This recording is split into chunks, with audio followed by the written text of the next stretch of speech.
किसान भाइयों, मैं खतौली के सामने ये जो बाईपास है इस पे हूँ और नंगली गांव का जंगल है।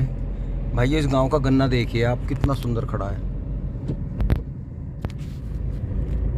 आजकल यहाँ सड़कों पे होटल बन गए हैं। ये झिलमिल एक रेस्टोरेंट है, बहुत अच्छा है। देखो बीच बीच में गन्ने भी खड़े हैं।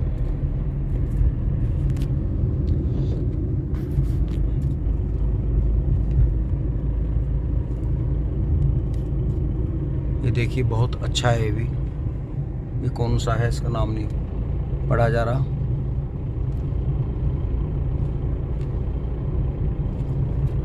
द फूड स्ट्रीट के नाम से हैं। इधर छोटे भी हैं जिस पर बसें रुकती हैं। ये देखिए किसान ने आलू लगा रखे हैं, लेकिन बारिश से पिट गए क्योंकि बारिश ज़्यादा पड़ी। गेहूं को कोई नुकसान नहीं हुआ, ना गन्ने को हुआ। देखो जी, गन्ना तो एक पक्की फसल है, सदाबहार चीज़ है। जितनी बारिश पड़ती है उतना इस पर रंग आता है।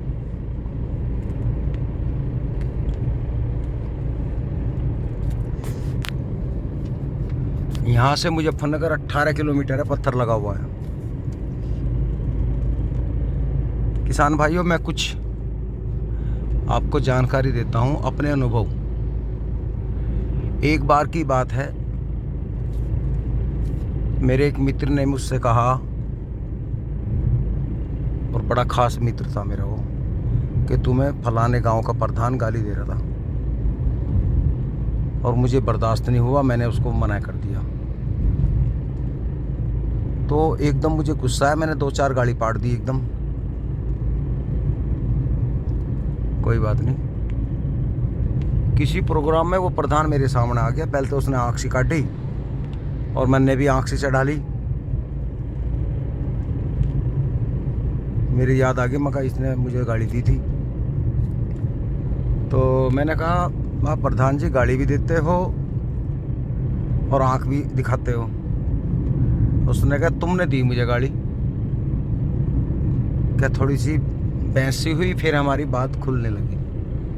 मैंने कहा, मुझे कुछ डाउट सा हुआ है। मैं ऐसा तो नहीं कोई तीसरी पार्टी गेम खेल रही हो, हमें भिड़ा रही हो। मैंने कहा, एक बात बताओ। अच्छा, बात कैसे कैसे नहीं तुम बताओ। मैंने कहा, फला आदमी का फ़ोन आया मेरे पास और अंदाज़ा इतना टाइम हो गया। उसने मुझे कहा बात तो मैं कि तुम्हारे इस प्रधान से कैसे संबंध है। मैं कहा, बढ़िया। वो तुम्हें गाली दे रहा था। मैं, प्रधान जी एक बात सुनो, जो मुझे गाली दे रहा है तो गुस्सा तो आवा कि 5-4 गाली तो लुभा के लिकटी जामू से। वो हंस पड़ा, कहना यार उसी आदमी ने मुझे बताया कि तुझे फला आदमी गाली दे रहा था। 2-4 गाली मन ने भी सुना दी एली। मैंने कहा, तो मका आ जा, बैठ लो एक जगह, चाय पीने लगे। मैंने कहा, इस बात का निचोड़ निकाल लो, कारण क्या है, ये आदमी क्यों हमें भिड़ाना चाह रहा है, क्या मतलब है इसका, क्या मकसद है। तो भाइयों, कुछ समय बाद उसने फिर मुझे कहा, मैंने उसे सच्चाई बता दी। तो वो घबरा गया। फिर मैं कहा, भाई एक मिनट बैठ जा, मैं फ़ोन मिला रहा हूँ, प्रधान से तुम्हारी बात करा रहा। जो तुमने मेरे कान में डाली थी बात, वही तुमने प्रधान जी को डाली। अब वो घबराया, नहीं नहीं ये नहीं वो नहीं, फलाना टिकड़ा, चपरने लगा। मुझे लगा ये आदमी ख़तरनाक है, चुगलखोर है। मैंने उसका मोबाइल नंबर जो था ब्लॉक कर दिया कि ये मुझे आके फ़ोन भी नहीं करेगा, इस नंबर से ना कॉल आएंगे ना मैं कर पाऊँगा। और वो बात मैंने प्रधान जी को बता दी। मैं कहा, भाई मैंने इसका नंबर हटा दिया है, मैं इससे बात नहीं करूँगा जीवन में। अगर कोई वो मेरे बारे में बताओ तो मुकाबला करा दी। कहना ठीक। ऐसा ही हुआ, समय गुजरा। फिर प्रधान जी का फ़ोन आया मेरे पे, कहने लगे, नुको जी उसने फिर वो चोटली छोटी थी मारे में, वरना पकड़ लिया, नुको बैठ जाए, अभी तेरी बात करवा रहा। तेरा नंबर तो उसने ब्लॉक करते, तेरे बात हो ही नहीं सकती, अगर हुई है तो मोबाइल में दिखा। वो डर गया, उसने गलती मानी। तो भाइयों, मेरा एक अनुभव है, कोई कितना ही खास हो, अगर तुम्हें लग रहा है कि ये आदमी तुम्हें धोखा दे रहा है तो उससे एक बार तो हम गलती खा गए।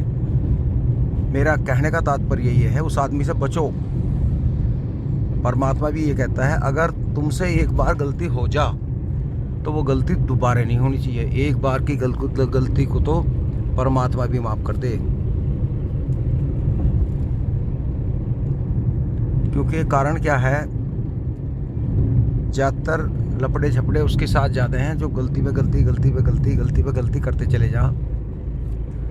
तो अगर एक बार हमसे भी कोई जाने अनजाने ज़बान से या कैसे भी गलत बात हो जाए या अपने हाथों से हो जाए, तो भाइयों समझ जाओ दोबारा वो गलती नहीं होनी चाहिए। और ना गलती पे पछताओ।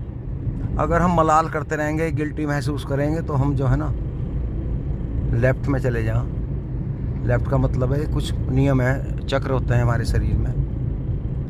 हम बार बार उसी चीज़ को सोचते रहेंगे, हमारे सिर में दर्द होगा, पाचन क्रिया खराब होगी और हम खोए खोए से रहेंगे। तो उसे दिमाग से निकाल दो, बैलेंस में रहो। जो हुआ उसे दोबारा मत होने दो और आगे बढ़ो। अगर जीवन में तरक्की पानी है तो आगे बढ़ो। इस तरह के आदमी कभी जीवन में कामयाब नहीं होते, वो अपने आप में तो खुश होते हैं। कुछ मेरे भाई हैं जो आपस में भिड़ाते रहे, बस हंस मजे लियो जा, लेकिन वो मज़ा नहीं है, वो धरती पे बोझ है मेरे हिसाब से। तो भाई आगे बढ़ो, गलती मत करो। मैं अपने अनुभव बता रहा हूँ, गलती हो जा दोबारा मत कोशिश करो। अगर हम दोबारा भी गलती कर रहे हैं, तिबारे भी करते हैं, तो हम इंसान नहीं हैं। हमारे में परमात्मा ने बुद्धि नहीं दी। तो इस दिमाग का इस्तेमाल करो। तो भाइयों मेरी बात अच्छी लग रही हो तो ज़रूर बताना। भाइयों इस टाइम मैं मंसूरपुर पहुंच गया हूँ। देखो बातों बातों में मंसूरपुर आ चुका हूँ और यहाँ काफ़ी भीड़ है। मैं थोड़ा आगे जाकर बात करूँगा। भाइयों मैं मुजफ्फरनगर की तरफ जा रहा हूँ, आज कुछ काम है, अकेला ही हूँ। बबलू को पुनीत को ट्रॉली भरनी है, इसलिए मुझे जाना पड़ रहा है। तो मेरे भाइयों आजकल गांव में ज़्यादा झगड़े होते हैं। तो झगड़ों का मेन कारण यही है, एक तो पहले 4 आदमी बैठते थे, अच्छी बात किया करते थे। अब बुजुर्ग पहली बात तो कम हो गई, और हैं भी तो कोई अब 4 भाई भी एक जगह नहीं बैठते। और कोरोना ने तो ऐसा काम कर दिया, अड़ोसी पड़ोसी बैठने बंद हो गई। युवा वर्ग बैठता है,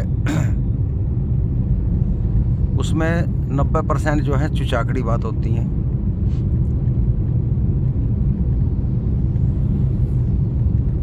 पहली बात तो मोबाइल इतने हो गए कि हर कोई अपने फ़ोन में खोया रहता है। टाइम ही नहीं है किसी के पास बैठने का, किसी से बात करने का। और बात करें भी क्या, बाबा महेंद्र सिंह टिकैत कह रहे थे कि घर घर हो गए नेता, तो बात कौन किसकी सुने। जब सब नेता हो गए अपने आप में, सुनाने वाले हो गए, सुनने वाले रहे नहीं। तो इसलिए प्रेम भाव भी ख़त्म सा ही हो गया। पहले एक आदमी समझाया करे था, चाहे वो गलत भी हो, दूसरा आदमी हुंकारा दिया जाता, हाँ ठीक है जी ठीक है। पलट का जवाब नहीं देते थे। अब तो उसकी बात पूरी नहीं होती, बहस होने लगा, दूसरा धैर्य से शुरू हो जा। और गांव में तो ऐसा हो, अगर बहस कर रहे हैं करतो इतनी बात हो जा, गुट बजन लगे आपस में, क्योंकि कोई कानून तो उनके बीच में है नहीं, या नियम कायदे के जब तक ये बोल लेगा तो मैं नहीं बोलना। उसकी बात, जैसे तुम मोबाइल में के या कोई भी अक्षर डालो तो तुरंत उस नाम के धैर्य जैसे नाम आ जाएंगे पूरे। कंप्यूटर का एडवांस दिमाग है, ऐसे अब इंसान का हो गया। जुबान खोलो, दूसरा दैड समझ जाए एकदम, चाहे वो कहने वाला कुछ और कह रहा हो, लेकिन वो दैड आगे का जवाब दे दे। तो इसलिए कहने वाले को भी आजकल टेंशन होने लगी। तो भाइयों मेरी बात अच्छी लगी हो तो ज़रूर एक दूसरे को शेयर कर देना और अपने अड़ोसी पड़ोसी को समझाना। ज़माना ख़राब है, अपने परिवार को ही संभाल के चले। हमने अगर अपना घर, अपने बालक, अपने बड़े बुजुर्ग, अपने पशु, अपनी खेती संभाल ली तो समझ लो पूरा देश संभल गया। कई बार अपने डंगर तो प्यासे रैंक रहे, दूसरे को जाकर भाषण देने लगे आदमी। अपने घर में तो चूहे कलाबा दिखा रहे, दूसरे को उपदेश देने शुरू करते, वो भी गलत ही है। पहले हमें अपने आप को सुधारना है, संभालना है, उसके बाद में ही दूसरे तक पहुँचे। भाइयों बात अच्छी लगी हो तो लाइक कर देना। नमस्कार। हाँ एक बात और रह गई भाइयों, मेरा जो चैनल है किसान की सोच, उस पर मैं ये वीडियो डालूँगा। और एक मेरा दूसरा चैनल है सोमवीर सिंह पूनिया, उसमें 5 लाख से ऊपर सब्सक्राइब हैं। जिस भाई ने ना देखा हो वो भी उसे देख सकता है। सोमवीर सिंह पूनिया। अगर आप स्पेलिंग सही नहीं लिख सकते तो आवाज़ में बोल सकते हो, वॉइस वाला ऑप्शन होता है, सोमवीर सिंह बोलिए। और दूसरा है किसान की सोच। नमस्कार।